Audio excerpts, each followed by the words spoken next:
Buenas noches, amigos televidentes. Una vez más, pasado y presente, el cenáculo histórico, donde cada sábado hacemos un análisis, una introspección de los momentos estelares de la historia contemporánea dominicana, pero también abocándonos a ciertos temas de la contemporaneidad. Y al empezar pasado y presente esta noche frente al país y la ciudad dominicana, quiero manifestar el profundo pesar que ha causado en la comunidad jurídica dominicana el fallecimiento de un guía intelectual de varias generaciones de grandes abogados dominicanos, como lo fue el doctor Juan Manuel Pellerano Gómez. Y hablar de Juan Manuel Pellerano Gómez es hablar de la época dorada del derecho dominicano a partir de la desaparición física de Trujillo. Es el producto, diríase directo, de esos egregios profesores que tuvo la Universidad de Santo Domingo, entre los cuales ocupa un papel cimero frente a la historia contemporánea nacional, don Hipólito Herrera Villini, don Pachi Báez, don Puco Guerrero y Juan Manuel Pellerano. Ya en la apertura y la democracia inició esa escuela pura, pristina, que es lo mejor del derecho dominicano. Su obra, La Guía del Abogado, constituyó durante más de 40 años en el espacio y en el tiempo el libro para los nobles, para orientarse a los nobles abogados en la República Dominicana. Y hoy día que la doctrina jurídica dominicana está sometida en el espacio y en el tiempo a un bombardeo de una serie de obras que muchas veces no tienen ni siquiera el oficio de la lengua, el dominio del oficio de la lengua para transmitir ideas y conceptos, evocar al paradigma de Pellerano Gómez se hace más necesario hoy día. La sociedad dominicana acaba de perder a un gran abogado, un gran civilista, un gran maestro del derecho constitucional y, para mi criterio, el abogado de mayor formación junto al doctor Rafael Luciano Pichardo en el ámbito del derecho constitucional dominicano, y que obviamente cuando se hizo esa reforma del año 2010 y que se nombró una comisión de notables juristas a Francisco Carvajal Hijo, y en una entrevista que me hizo el historiador y periodista don Víctor Grimaldi, lo primero que me llamó poderosamente la atención fue que en dicha comisión no figurara como miembro el doctor Juan Manuel Pellerano Gómez ni Augusto Luis Sánchez Sanjay, que para mi criterio y para el criterio de una comunidad jurídica que tiene un criterio depurado, eran los dos abogados más expertos en derecho constitucional. Evocar a Juan Manuel Pellerano Gómez también es hablar de otro preclaro dominicano como fue Luis C. del Castillo Morales, que junto a Juan Manuel Pellerano Gómez y junto a Hipólito Herrera Pellerano, el hijo de don Hipólito Herrera Villini, crearon la obra de Derecho Procesal Penal que durante 40 años ha sido el libro de texto para formar los grandes abogados dominicanos. Y para hablar precisamente de la impronta de Pellerano Gómez en la evolutividad y en la historia del derecho dominicano, me acompaña una vez más un destacado abogado civilista que es don Sergio Germán Medrano, que tiene el mérito, como yo reiteraré en muchas ocasiones frente a la historia contemporánea nacional, que independientemente de ser uno de los abogados de litigio de más importancia en la apertura y la democracia, fue un hombre que en los momentos decisorios, en los momentos donde se necesitaba una juventud con un espíritu crítico depurado, que amara este hábitat geográfico para la reafirmación de ciertos valores democráticos de la civilización occidental, don Sergio Germán Medrano estuvo presto también frente a ese requerimiento que le hizo la patria a un grupo de jóvenes bajo el liderazgo de Manuel Aurelio Tavares Justo, escribiendo quizás, como me señaló mi extinto padre Francisco Carvajal Martínez, uno de los momentos más hermosos de la historia contemporánea dominicana, esos jóvenes que amaron desenfrenadamente este hábitat geográfico. Con don Sergio Germán Medrano vamos a adentrarnos en esos capítulos de la historia contemporánea nacional y sobre todo en la impronta que dejó el maestro del derecho dominicano, Juan Manuel Pellerano Gómez, al fallecer durante el transcurso de esta semana, luego de la primera pausa de pasado y presente esta noche frente al país y la sociedad dominicana.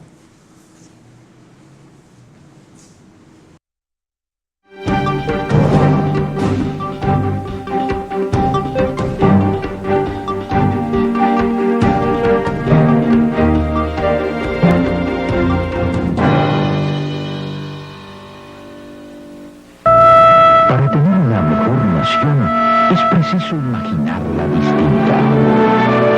Necesitamos un caudal de transformaciones. Nos viene bien un cambio de actitud. Asumamos el reto actuando con responsabilidad. La cita con la educación no admite demora. El amor al estudio empieza por casa. Daremos color a nuestros sueños, mostrando al mundo nuestros valores como pueblo. Grupo León Jiménez, por una mejor nación.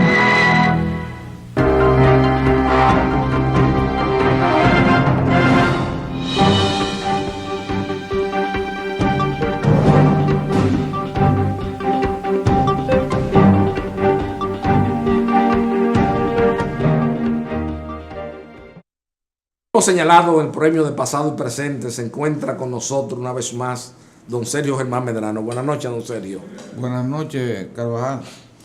Me agradó mucho la exposición emocionada, sincera y profunda con que tú has iniciado el programa con motivo del fallecimiento de esa gloria del derecho dominicano, gran ciudadano, gran padre, gran esposo y gran amigo que fue Juan Manuel Pellerano Gómez.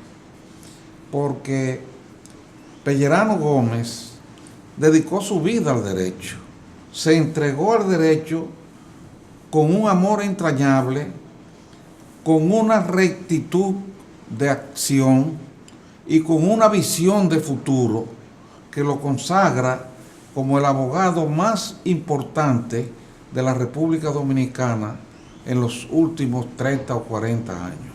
Yo diría en los últimos 60 años. 60 años, bueno, pues los últimos 60 años. Fíjate, Juan Manuel, como tú dijiste, a través de sus dos tomos de la Guía del Abogado, fue el mentor de nosotros, tanto mientras realizábamos los estudios, porque la Guía del Abogado es una obra que sirve para ir avanzando en el estudio del derecho a medida que uno va avanzando también en los estudios, es decir, cuando se va pasando del inicio de las primeras lecciones de derecho hasta llegar a las últimas con las cosas más complicadas, porque asimismo evoluciona en su contenido la Guía del Abogado. Un libro de un gran valor didáctico. Exactamente. De los abogados de los libros que más valor didáctico tiene en la biografía jurídica dominicana. Exacto. Entonces, ese es el gran mérito de Pellerano Gómez. Pues no, es un libro, como te dije, que yo lo utilicé mucho mientras estudié como complemento de las obras que nos recomendaban los profesores en la universidad. Pero también después de graduado, a mí me sirvió mucho esa obra también como consulta, claro, e incluso como modelario, porque la obra tiene la virtud de que en su contenido incorpora modelos de formulario para la mayor parte de los actos del procedimiento, una cosa que es bastante difícil para los abogados que comenzamos a ejercer la profesión, por una parte, y por la otra parte también, que nos ayuda mucho a ejercer con prontitud, a ejercer con facilidad, porque cuando tú comienzas y se te presenta un nuevo caso y que está enfocado sobre un aspecto de derecho que tú no has manejado, que tú no has trabajado, si tú tienes un libro que te sirve de modelo para el procedimiento, pues te facilita grandemente la labor. Esa es, entonces, la guía del abogado es un libro que tiene muchas virtudes y además, como te dije, tiene como principal virtud la autoría de Juan Manuel Pellerano Gómez, abogado y amigo, gran amigo de todos los abogados. Un hombre decente. Porque cuando tú hablas con cualquier abogado y le mencionas a Juan Manuel Pellerano Gómez, inmediatamente te dice, fuimos amigos. ¿Por qué? Porque a Juan Manuel le gustaba y amaba tanto el derecho que cuando uno se encontraba con él en un restaurante, en los pasillos de los palacios de justicia, el tema que venía era el derecho. Claro. Uno lo consultaba, uno hablaba, le preguntaba. Y él le gustaba, y a él le placía, le producía placer transmitir conocimiento y discutir con los jóvenes abogados, con los viejos abogados de experiencia. Era un hombre de una nobleza de espíritu insustituible en la sociedad dominicana, porque aquí hay muchos abogados, don Sergio, que tienen cierto conocimiento, pero son medio recelosos con transmitir a los... Pero Pellerano tenía esa nobleza, él disfrutaba transmitir conocimientos e ideas en el derecho, y sobre todo un hombre de un pensador, porque vamos a analizar la obra de Pellerano. Hay que empezar con Constitución y Política, Derecho Procesal Penal, siendo un afrancesado. Fíjese qué cosa, con ese cambio, con la entrada en vigencia y promulgación del nuevo Código Procesal Penal, con una legislación de origen completamente distinta a nuestras tradiciones jurídicas, hace una de las obras más fundamentales el derecho procesal penal en el año 2015, bueno, en el año 2005. O sea, estamos hablando de la envergadura de un pensador en la bibliografía jurídica dominicana, que está entre los 5 fundamentales pensadores que hemos tenido en toda nuestra actividad histórica, como el cultivo de la ciencia jurídica en la República Dominicana. Bueno, yo te iba a pasar de la guía del abogado al derecho procesal penal. Tan puede pasar. Porque déjame decirte que esa es una obra de profundidad en el derecho procesal penal y sobre todo de mucha creatividad. No creatividad en el sentido literario de la palabra, sino creatividad en el sentido de la interpretación y aplicación de la ley que debe hacer un abogado, que debe hacer un jurista, que debe hacer un pensador como Juan Manuel Pellerano, dedicado enteramente al derecho. Cuando se incorporó al Código Procesal Penal, que como tú sabes fue importado desde América del Sur, Juan Manuel inmediatamente percibió que debía hacerse una obra que sirviera para que ese derecho suramericano fuera entendido, fuera digerible, pudiera ser conocido, aplicado y bien interpretado por los abogados dominicanos, y por eso se preocupó como maestro del derecho de publicar esa obra, el derecho procesal penal, que todavía hoy, a los largos años ya de la aplicación del Código Procesal Penal, tiene todo su valor. Claro, pues fue en el 2005 que la publicó, sí, al año siguiente. Por eso, en 2005, estamos en el 2018, pero sí, se ha evolucionado mucho desde el punto de vista de la aplicación del derecho penal en la práctica judicial. Claro. Y sin embargo la otra mantiene su valor actualizado. Y su vigencia. ¿Por qué? Porque fue la obra de un conocedor del derecho profundamente, de un pensador del derecho, de un estudioso del derecho en todas sus facetas, porque además del derecho procesal penal, ahí están sus trabajos en estudios jurídicos sobre el derecho constitucional dominicano también, que fue otra faceta que él manejó magníficamente. Y su obra Constitución y Política. Exactamente, pero su obra Constitución y Política en cierta medida viene de la edición de Estudios Jurídicos, que exacto, es otra recopilación que otro todavía es otro aporte. Déjame decirte, tú recordarás que Estudios Jurídicos compilaba los estudios y los trabajos que hacíamos los abogados y los publicábamos. Claro. Y en la medida en que le daba publicidad al trabajo de los abogados, estimulaba la creatividad jurídica, la investigación, estimulaba la investigación, estimulaba que los abogados... La buena literatura jurídica en República Dominicana, sí, que es lo que escasea mucho hoy, porque hay una cantidad ahora de jueces y gente que se han puesto a escribir a la velocidad de la luz, cuidando incluso sus funciones jurisdiccionales, y hemos visto que ha habido un descenso en lo que es la calidad de la literatura jurídica en República Dominicana. Y Pellerano en eso fue un celoso centinela, porque esa revista de estudios jurídicos ha sido una de las obras fundamentales, junto a la revista de derecho que tenía Peñavalle en la era de Trujillo. porque hay que reconocer también que hubo otros momentos de gran lucidez en la vida jurídica dominicana, pero Pellerano fue, diríase, el capitán. El sumum. Exacto. El capitán de todas las El cuestiones. sumum de los abogados dedicados al derecho en la República Dominicana se llama Juan Manuel Pellerano Gómez. Y te repito que en estudios jurídicos, de ahí nació el interés por la investigación y el estudio profundo del derecho en muchos abogados, incluyéndome yo.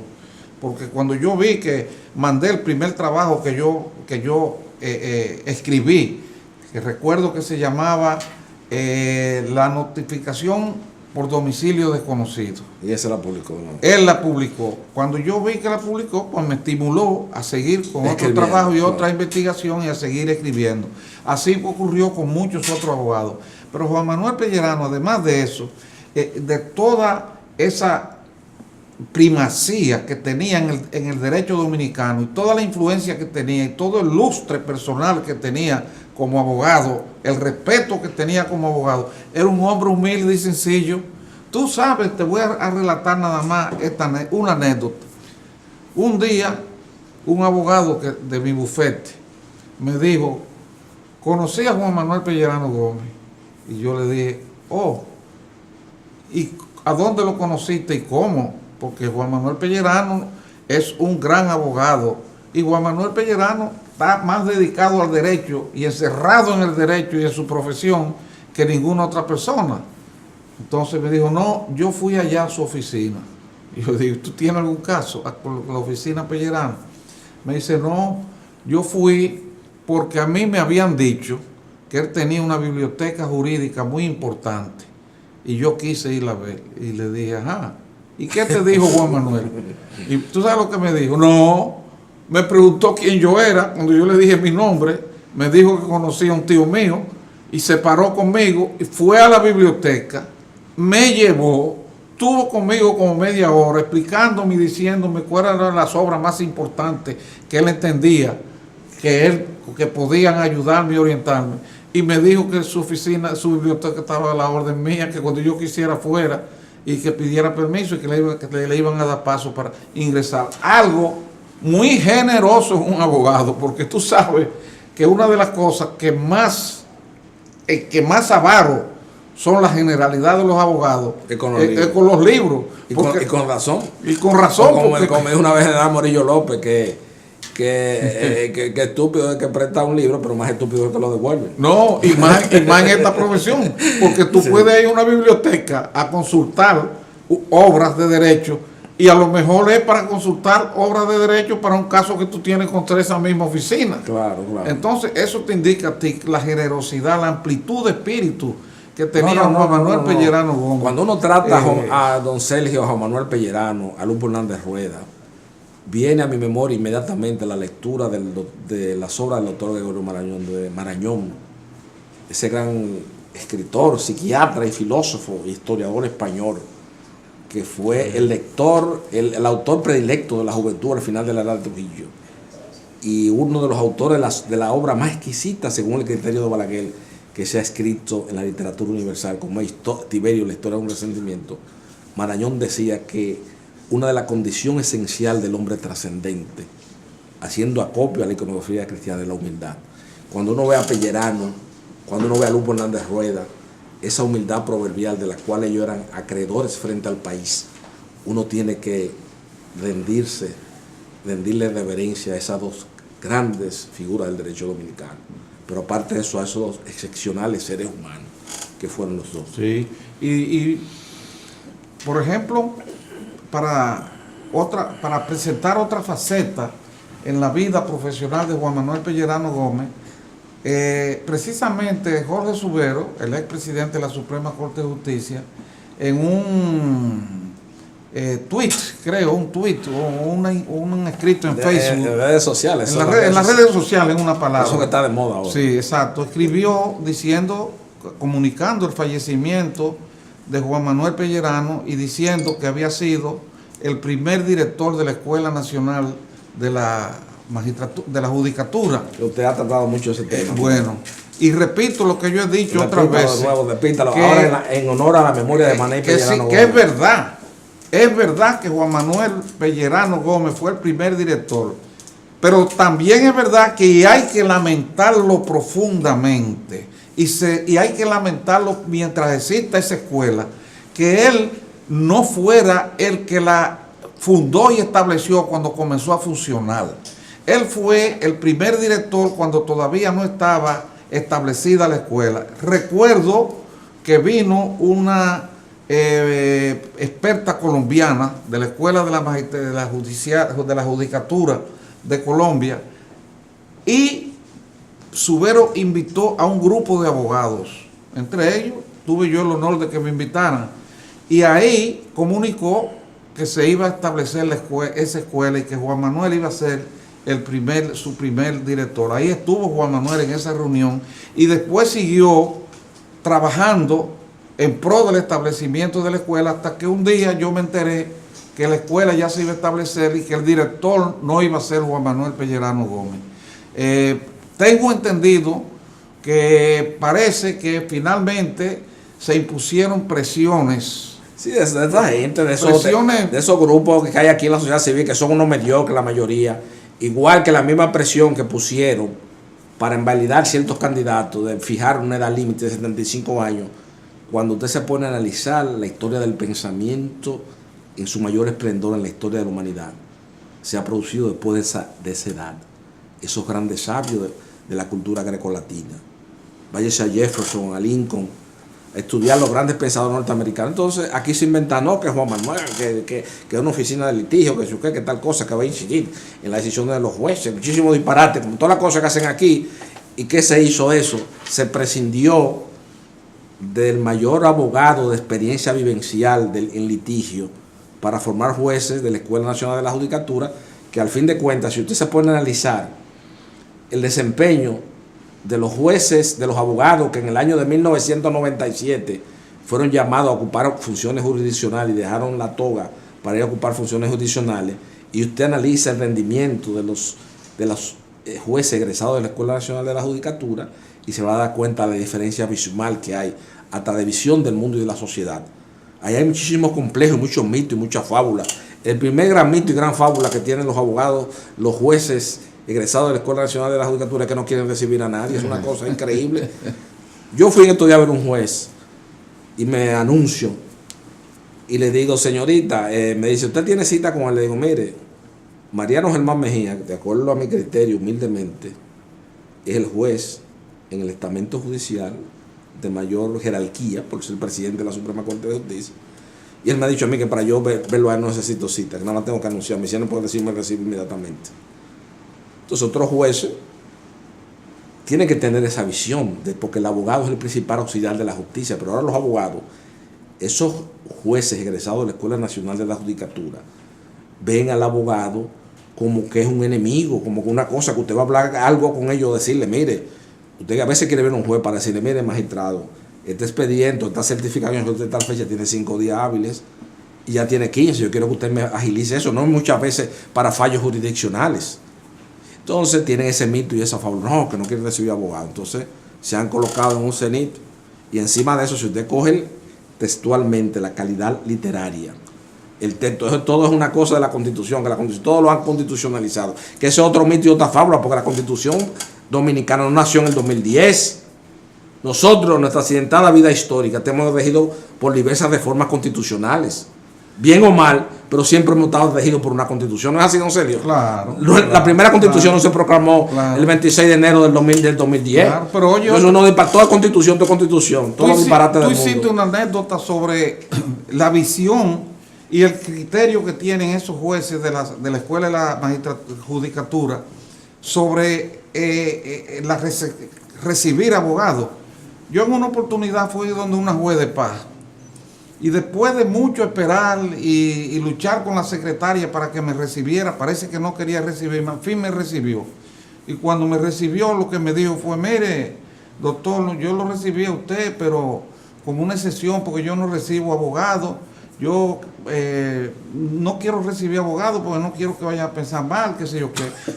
No. Entonces yo le dije, mire, magistrada, el enfermo va donde el médico. Claro. El que va a construir una casa va donde el ingeniero.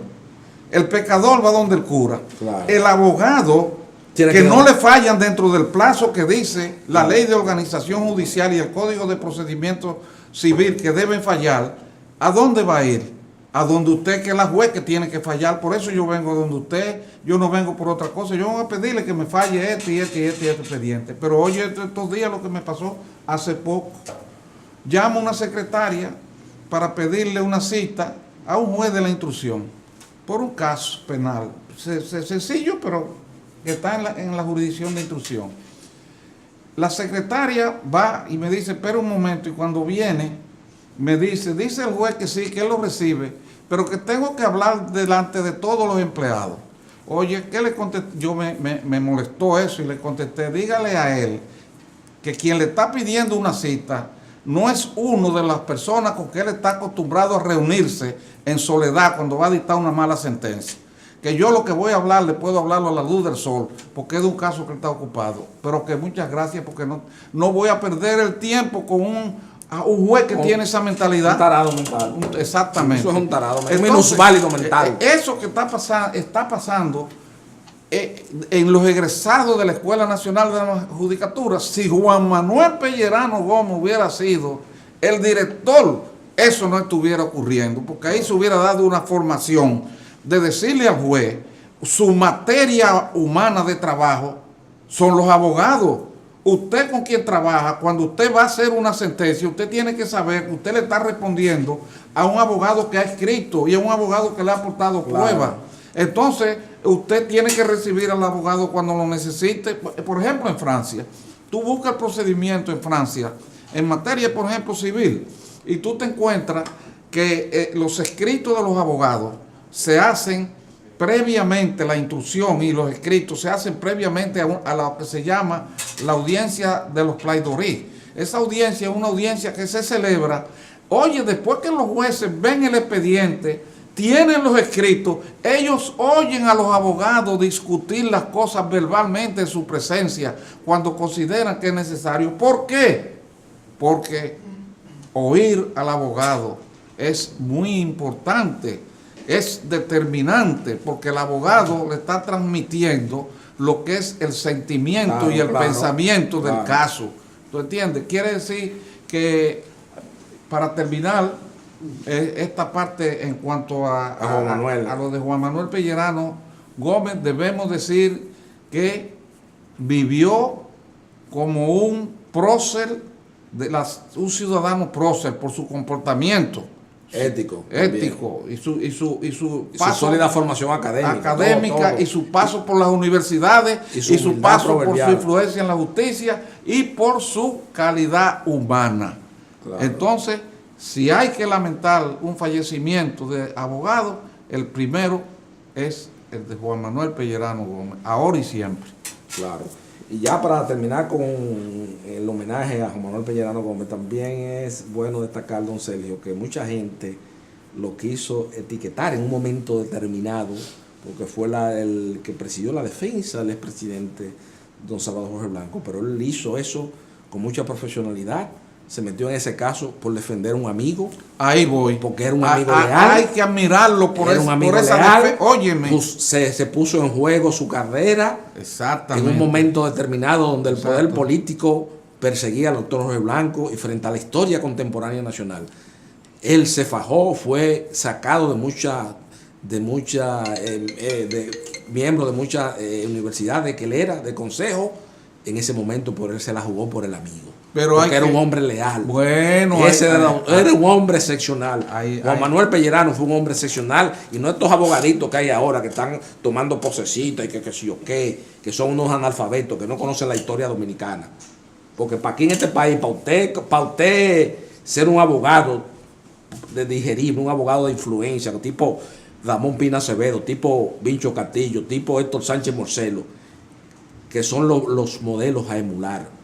Un Rafael Luciano Pichardo, hay que tener cultura también. Pero te voy a decir. Usted no está pero Mariano Germán, una de esas gente. Usted no puede saber, tiene que saber quién escribió Va y Duarte y haber leído a Pedro Vergés Vidal, a Pedro Vergés Vidal. Usted me está cantando así. Pero por el caso de Salvador Jorge Blanco, por Juan Manuel Pellerano Gómez haber participado, más que censurarlo, hay que elogiarlo y admirarlo. Claro, ¿Por se la qué? jugó. ¿Por qué? Se la jugó por el amigo. Fue la lealtad, la sinceridad, en su máximo la esplendor. fidelidad hacia un amigo tiene que ser no solo en los momentos en que ese amigo está en la vida tranquilamente o está disfrutando de lo mejor de la vida, sino también en los momentos en que está pasando malos momentos y en que está sometido a algún tipo de conflicto o algún tipo de pesadumbre. Entonces uno abraza al amigo,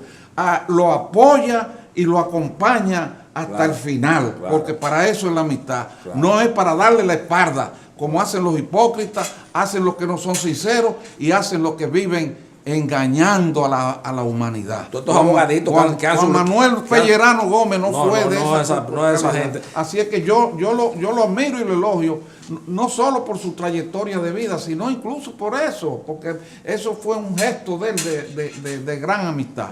Y otra cosa, don Sergio, yo siempre recuerdo cuando Francisco Carvajal Martínez, mi padre, se convirtió en ese fenómeno en la televisión que precisamente coincidió con el inicio de las persecuciones políticas del doctor Balaguer contra el doctor Jorge Blanco. No vamos a entrar en detalle de la pertinencia o no de las denuncias, de la querella, ese tipo de cosas, no vamos a entrar en eso, porque esto no es la competencia de atribución de pasado y presente. Pero siempre recuerdo que mi padre, cuando alguien le preguntaba, Bollón, ¿cuál es su opinión frente al país sobre este proceso? Decía el doctor Jorge Blanco, mi papá se limitaba a decir, no me gusta hacer leña del árbol caído. Y siempre manifestó una gran amistad hacia Juan Manuel Pellerano Gómez. Don Sergio, vamos ahora a entrar en la segunda pausa de pasado y presente para luego seguir comenzando sobre los temas de la historia contemporánea nacional y sobre todo quiero que usted me analice un fallo que ha tenido mucha repercusión en la sociedad dominicana que acaba de emitir un tribunal colegiado del Departamento Judicial de San Francisco de Macorís.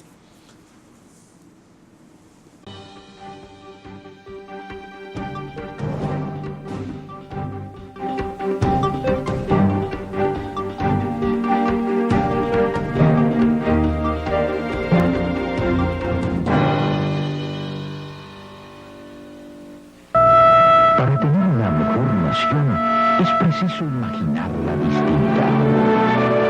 Necesitamos un caudal de transformaciones. Nos viene bien un cambio de actitud. Asumamos el reto actuando con responsabilidad.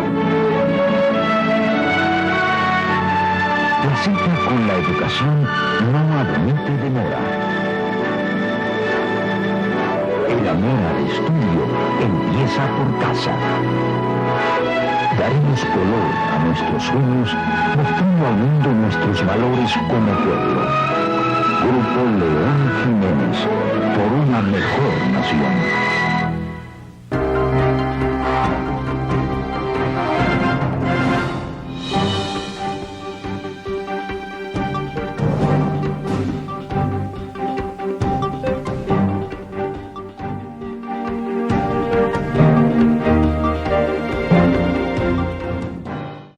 Don Sergio, hay una pregunta que yo quiero, porque aquí hay un problema, que aquí hay mucha gente en televisión, y aquí tenemos una cantidad de programas y de canales de televisión, donde hay muchísima gente hablando, sin, como decía Mao Zedong, sin tener el derecho a la palabra, porque no investigan ni tratan de tener informaciones precisas y acabadas sobre el tema que se va a tratar.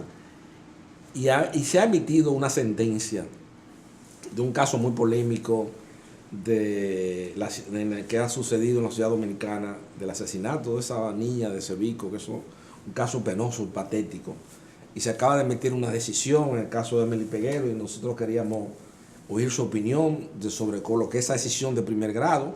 Claro, no le vi sentido a mucha gente que quieren pescar en río revuelto, porque si una decisión de primer grado está sujeta al control de un tribunal de apelación, no una sentencia definitiva. Pero aquí se aprovechan de cualquier cosa. Fue la Universidad de Santo Domingo. Óigame, en el tema de la educación superior en la República Dominicana estamos más para atrás del último país que está atrás. Ahora que yo tengo al hijo mío del medio estudiando en Penn State University en Pensilvania, y veo el rigor académico y cómo se maneja en Estados Unidos las cosas, es que yo me he dado cuenta del gran atraso a nivel de educación. Pero la UAS una vez se paró la clase. En todos lados aquí era una cosa, porque eso era una... Pero señores, es una cosa jurisdiccional. Entonces, muchísimos periodistas allá emitiendo opiniones sin conocer, haber leído. Yo mismo, que soy abogado y que me gusta la lectura, no me atrevo a emitir una opinión sobre esa decisión. Porque hay que conocer las instrucciones, hay que ver a qué está sujeto el juez, cuáles fueron los medios de prueba que se presentaron en ese proceso. Pero el país se armó como si fuera aquí el preámbulo de la devolución de octubre. Esa cuestión, yo quiero que usted me diga cuál es su opinión, que usted me dé su opinión de eso. Bueno, usted me dé su opinión sobre ese fallo. Tú dices que esto ha desencadenado una revolución aquí en el país. Claro. Bueno, déjame decirte. Primero, una cosa es la opinión que tengan el común de la gente, y la opinión que tengan los familiares de la víctima de un hecho hecho criminal como ese, y las opiniones en general. Y otra cosa es la opinión de un abogado, porque el abogado tiene que opinar basado en la ley, en su aplicación, en la jurisprudencia y en la doctrina. Y en el procedimiento. Y conociendo los hechos, claro, las pruebas que se aportan de los hechos. Al tribunal, no la que están en los medios de comunicación, la que están en el tribunal. Los hechos, las pruebas y la ley aplicable y la interpretación que hace la doctrina y la jurisprudencia de esa ley. Así es que se maneja eso. Ahora, yo comienzo por decirte que nuestra Constitución establece una presunción de inocencia a favor de cualquier persona que es sometida a la acción de la justicia. Esa presunción de la inocencia nació con la toma de la Bastilla en el 1789 en Francia. Es decir, que es uno de los derechos, no solo un derecho constitucional dominicano, sino un derecho humano fundamental. Entonces, toda persona se presume inocente hasta tanto no intervenga una sentencia con autoridad de cosa definitivamente juzgada. Y hago esta introducción porque yo no voy a comenzar como abogado hablando aquí y diciendo que los imputados en ese caso son culpables o son inocentes. No lo puedo decir. ¿Por qué no lo puedo decir? Porque todavía el proceso no ha terminado, como tú dijiste. Hasta que no intervenga sentencia con autoridad de cosa juzgada, no podemos decir si son culpables o si son inocentes. Primero. Segundo, para opinar, y tú también lo dijiste, habría que tener el expediente completo y estudiarlo. Claro. Ver cómo se originaron los hechos, cuáles son las pruebas que fueron presentadas por las partes, cuál es el grado de involucramiento de cada uno de los imputados en ese hecho, y realmente yo no lo conozco. Y yo no puedo decir ni hacer un juicio sobre algo que yo no conozco. Y en tercer lugar, sí te digo una cosa. Evidentemente se trata de un hecho monstruoso. Ese crimen es un crimen monstruoso aquí y en cualquier parte del mundo. En consecuencia, es un crimen que debe ser investigado, castigado y sancionado drásticamente. Drásticamente. De acuerdo a la proporcionalidad del hecho. Claro, porque también en todos los casos que se ventilen penalmente, hay que recordar ese principio que tú mencionaste, el principio de la proporcionalidad de la pena. ¿Qué significa la proporcionalidad de la pena? Que se sanciona y se castiga en mayor o menor medida al imputado de acuerdo a la gravedad del hecho, a su participación en el hecho. Exacto. A su participación, a la gravedad de su participación en el hecho. Exactamente. Entonces puede ser que en un hecho criminal en que intervienen varias personas, una sea condenada severamente con una pena máxima y otros con otras penas menores, porque su participación ha sido de menor responsabilidad, de menor gravedad. Tampoco podemos decir en este caso cuál es la participación del hijo o de la madre.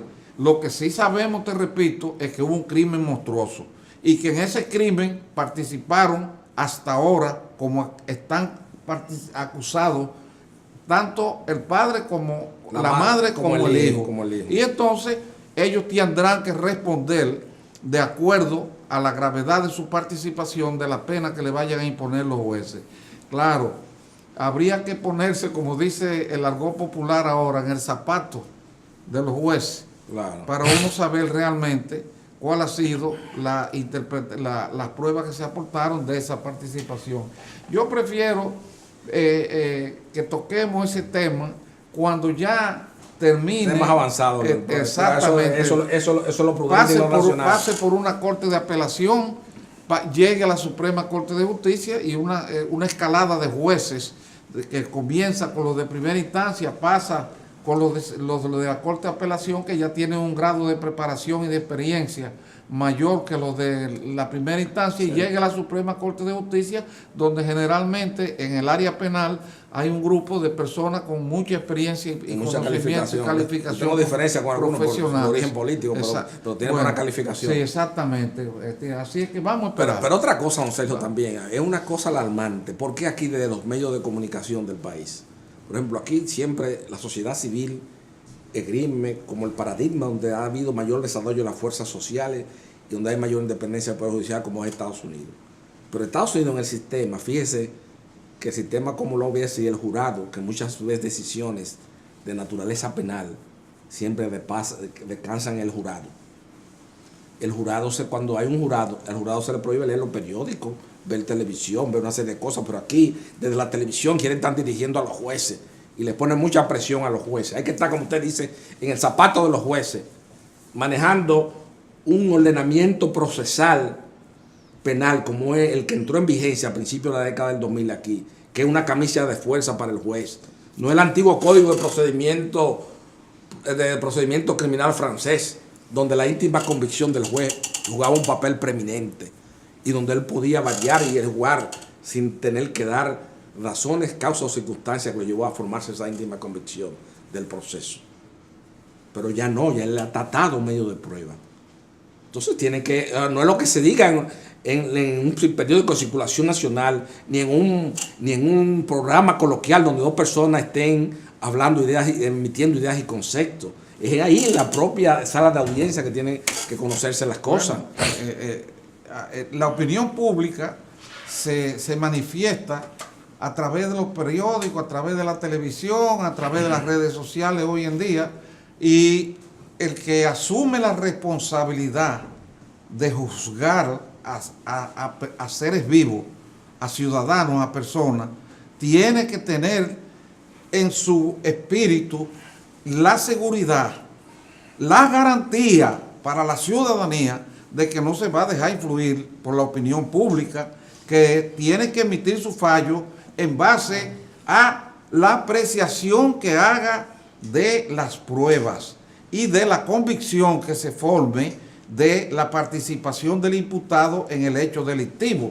No puede guiarse porque es un comentarista de televisión o porque nosotros en este programa digamos que son culpables o que son inocentes. Claro. Tiene que formarse su propio juicio. Y tú te pones como ejemplo, muy válido ejemplo, el caso de los jurados en Estados Unidos, donde precisamente durante la fase en que van a participar como juzgadores, cuando se va a presentar las pruebas, en el proceso de presentación de pruebas y toma de decisión, se aíslan totalmente. Hasta los periódicos se le prohíbe. Sí, claro, Netflix, claro. toda esa serie, claro, todo se le prohíbe. Claro, para que no puedan... eso incidir. Para que no puedan caer ante la tentación de la influencia de la opinión pública. Y de los convencionalismos sociales. Exactamente, eso es. Don Sergio, hay un grave problema nacional que yo quería aprovechar la presencia suya en pasado y presente. Se ha entrado en una nueva legislación que regula el tránsito en la República Dominicana, pero hemos visto que a medida que pasan los años es una cosa alarmante la situación que hay. Vemos a las mujeres también, como dice este muchacho, el hijo de Bosco Guerrero, que para mí es uno de los psiquiatras mejor formados porque tiene mucha escuela, que la mujer dominicana, con todas esas leyes especiales que le han dado esa sobreprotección, andan por la calle que se meten hasta que no pasan los semáforos en ojo de casualidad. Entonces yo quiero que usted me analice cómo usted ve la situación del tránsito en la República Dominicana. Bueno, deja de decirte. Que es un tema importante para la viabilidad. ¿Cómo? Para la viabilidad la gente lo puede ver como muy No, tangencial, pero es un problema grave nacional. Es un problema tan grave que está actualmente conduciendo a una enfermedad social, a la intranquilidad, a la tensión, a la presión sobre el espíritu, sobre el alma, sobre la psiquis de las personas, porque se ha llegado a un momento en que transitar por alguna zona de la ciudad constituye un acto de sacrificio, un martirio por los tapones, por los abusos de los motoristas, por los abusos de los conductores. Pero te voy a decir eso, esto que está ocurriendo en el tránsito es el extremo insólito y popular de la impunidad.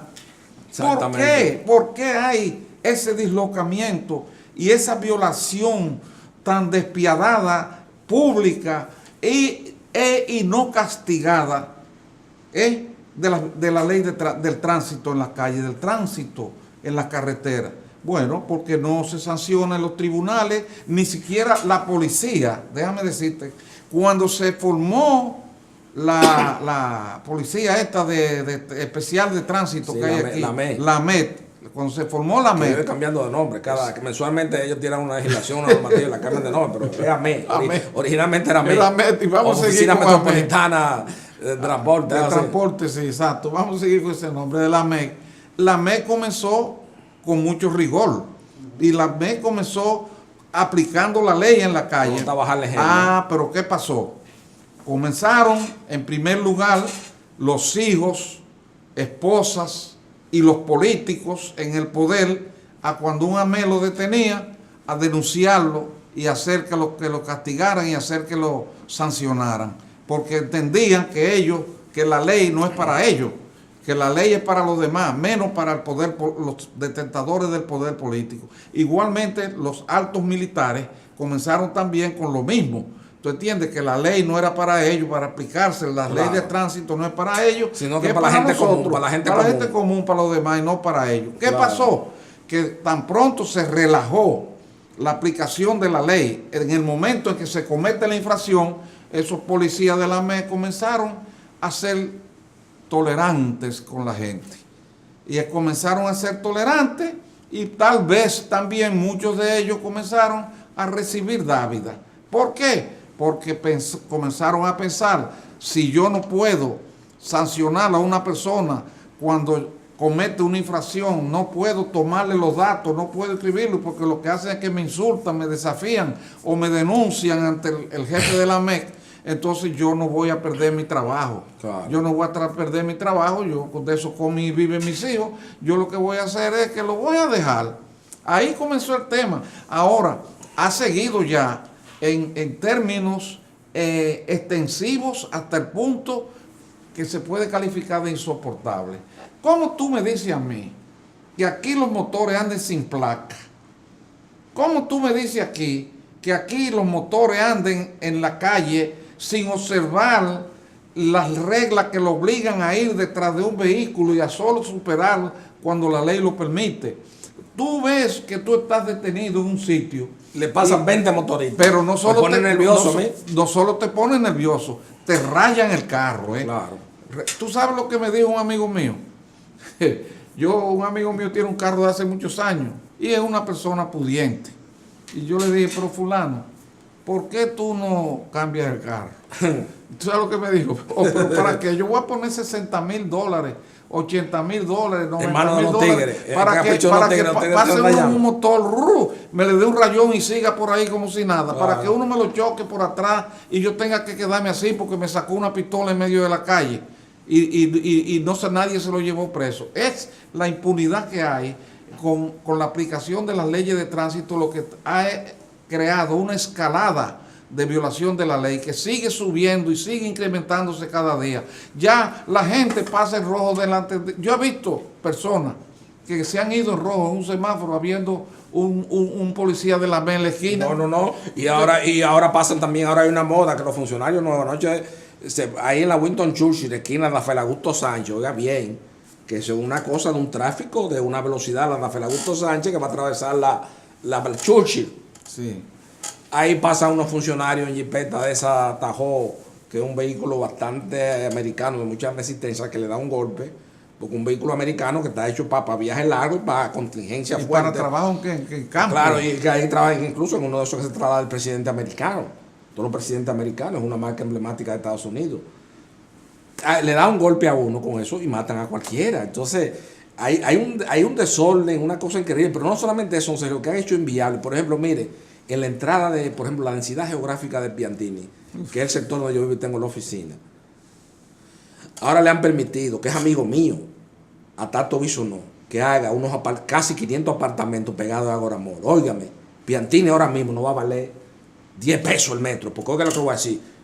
Yo salí a visitar a un cliente mío de la oficina mía y me tomó 1 hora 10 minutos en menos de 5 kilómetros. Y eso es imposible. Es que la sociedad dominicana, yo veía el recuerdo cuando mi papá trabajaba, él era abogado de Correa y que había ni que esos vendedores que andaban en el país entero, que visitaban varios clientes al mismo. Ya eso hoy no se puede.